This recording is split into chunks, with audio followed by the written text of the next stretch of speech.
is Michael and then in terms of my background, I'm a lawyer.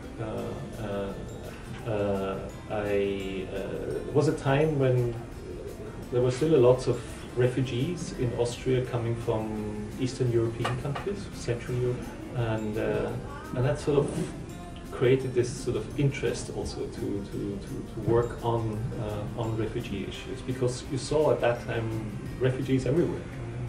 They were coming.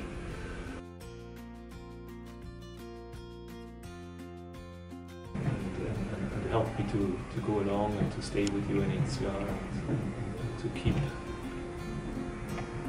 arguing and convincing others to focus on refugees.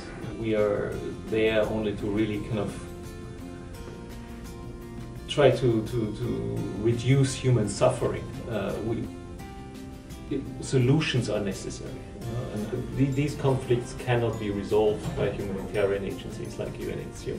For these conflicts, we need political solutions. The other thing, the highest number of refugees and displaced people worldwide, it's the largest number. The resources are never enough, and our capacities are never enough really to help this ever-increasing number of refugees, and that you only have a very limited amount of money and other support that you can share. You need some level of management and administration, but you need to reduce it always to the extent possible, so that the resources that we are receiving, and UNHCR is only receiving voluntary contributions, so nobody has to pay us anything. We're just totally dependent on voluntary contributions. The most life-saving activities are paid and are undertaken with these limited resources. I think that's something that is very, very important.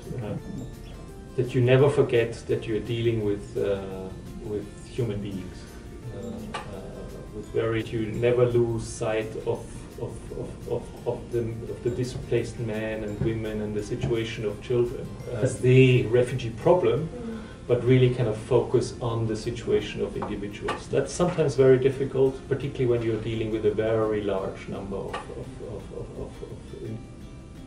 the human being, the individual in mind.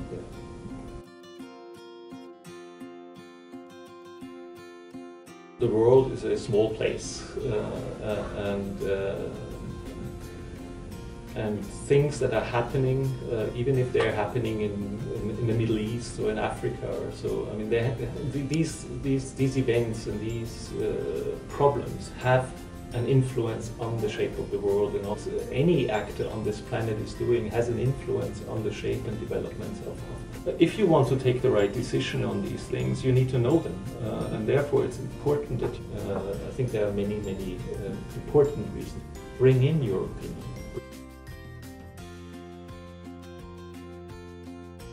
For example, on the refugee issues, I mean, there are last year there were about 5,000 people who applied. Many of these people, I mean, because they are, they are coming from Syria, for example.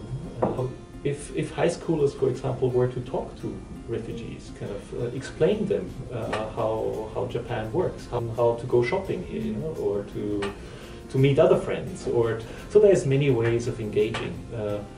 And making a real difference for people.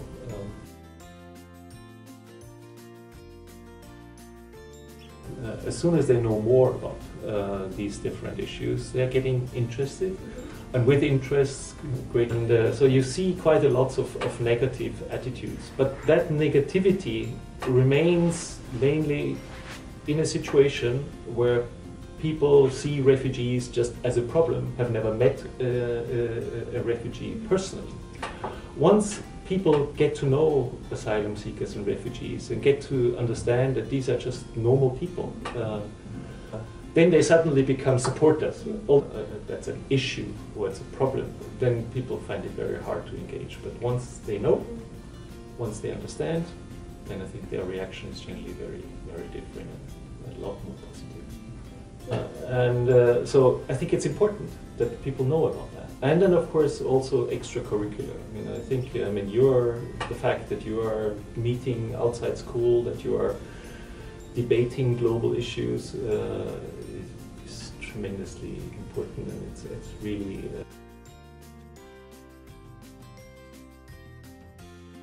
that high schoolers will be more and more interested, that they really engage in a discussion on global issues, including on refugee issues. And I hope that all high schoolers will, with the support of your project, also to get to know more about refugees, and maybe in the not too distant future also meet with some refugees and better understand their situation, and also then better understand how they can help and how they can make a difference. That would be it.